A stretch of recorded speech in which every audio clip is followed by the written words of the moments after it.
नमस्ते, आदाब, सत श्री अकाल। मैं जीशान हाजिर हूँ एक बार फिर एक खूबसूरत मोटिवेशन स्टोरी लेके।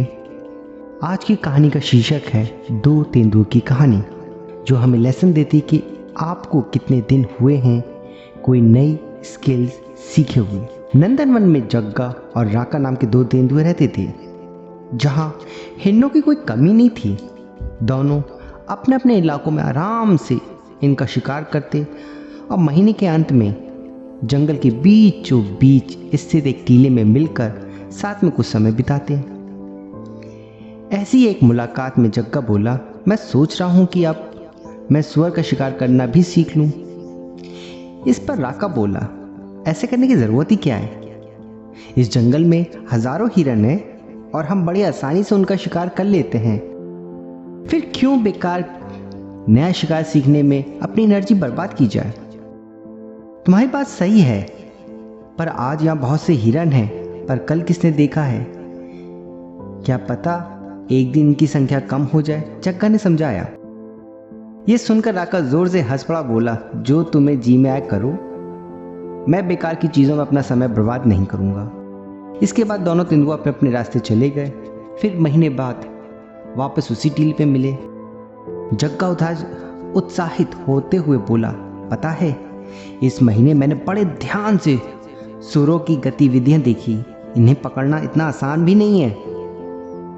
कई प्रयासों के बाद मैं पहली बार एक सुअर का शिकार कर पाया और पूरे महीने इसी की प्रैक्टिस करता रहा। और अब मैं इस महीने बंदरों का शिकार करना सीखूंगा। पर इन बातों पर राका को कोई असर नहीं पड़ा। उसने वही बात दोहराई, जो तुम्हें जी में आए करो, मैं बेकार की चीज़ों में अपना समय बर्बाद नहीं करूंगा। अगले महीने जग्गा बंदर का शिकार करना भी सीख चुका था। समय बीतता गया। साल के अंत आते आते जग्गा सुअर, बंदर, ज़ेब्रा, नीलगाय समेत कई जानवरों का शिकार करने में महारत हासिल कर ली।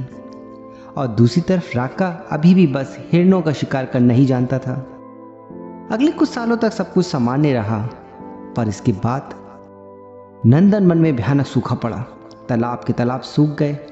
कभी घासों से लहराते मैदान आज बंजर हो गए। पेड़ पौधों की पत्तियां गायब सी हो गई। भोजन और पानी की कमी के कारण बहुत से जानवर मर गए। हर तरफ हाहाकार मचा गया। अब बचे हुए मुट्ठी भर हिरणों को मरने के लिए शेर, बाघ और चीता जैसे जानवर आपस में टकराने लगे।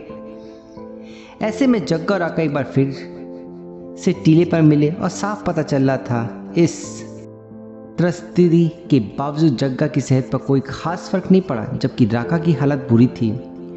पर्याप्त भोजन न मिलने के कारण वह कमज़ोर हो गया और इस हालत में कोई नया शिकार करना सीखना उसके बस की बात भी नहीं थी। राका आज मन ही मन पछता रहा था। उसके मन में उसकी ही के शब्द, जो तुम्हारे जी में आए करो, जो तुम्हारे जी में आए करो, मैं बेकार की चीज़ों में अपना समय बर्बाद नहीं करूंगा, गूंज रहे थे। दोनों दोस्त विदा हुए और इसके बाद राका कभी दिखाई नहीं दिया। दोस्तों, अक्सर हम जितनी स्किल से काम चल जाता है उतने में ही अटक जाते हैं, कभी उसे अपग्रेड करने की कोशिश नहीं करते। इस सवाल पर ज़रा सोचिए, आपको कितने दिन हुए नई चीज़ सीखे हुए? इसका सही उत्तर खुद को दीजिए। बहुत से लोग रियलाइज़ करेंगे कि उन्हें हफ्तों, महीनों नहीं बल्कि सालों को कुछ नया नहीं सीखा है। वे जो कुछ चीज़ें जानते हैं उसके बल पर ही उसकी जॉब या बिजनेस चल रहा है, बस उतनी ही स्किल लेके सिमटे हुए हैं।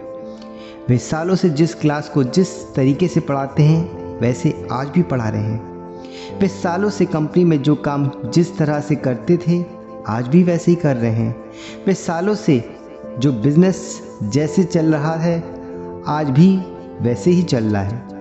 ना उन्होंने अपना तरीका बेहतर किया, ना कंपनी के लिए खुद में वैल्यू एडिट किया, ना नए बिजनेस के बारे में सोचा। बस गाड़ी चलती है तो वैसी ही चल रही है, क्योंकि वे सोचते जंगल में हज़ारों हिरन हैं और कभी कमी नहीं होने वाली। पर जल्द ही समय इस सोच को गलत साबित कर देगा। ये दुनिया जितना आप सोचते हैं उससे कहीं अधिक तेज़ी से बदल रही है। नई टेक्नोलॉजी, नई इन्वेंशन, नई आर्टिफिशियल इंटेलिजेंस, इंटरनेट जैसी चीज़ों बड़ी तेज़ी से बदल रही है। बेहतर होगा राका की गलती ना करते हुए जग्गा की तरह अपने गुड टाइम में खुद को अपग्रेड कर लें और उस सुख की तैयारी कर लें जो पता नहीं कब आने वाला है, जो कभी बता कर नहीं आता। आई होप आपको ये कहानी अच्छी लगी। Thank you so much.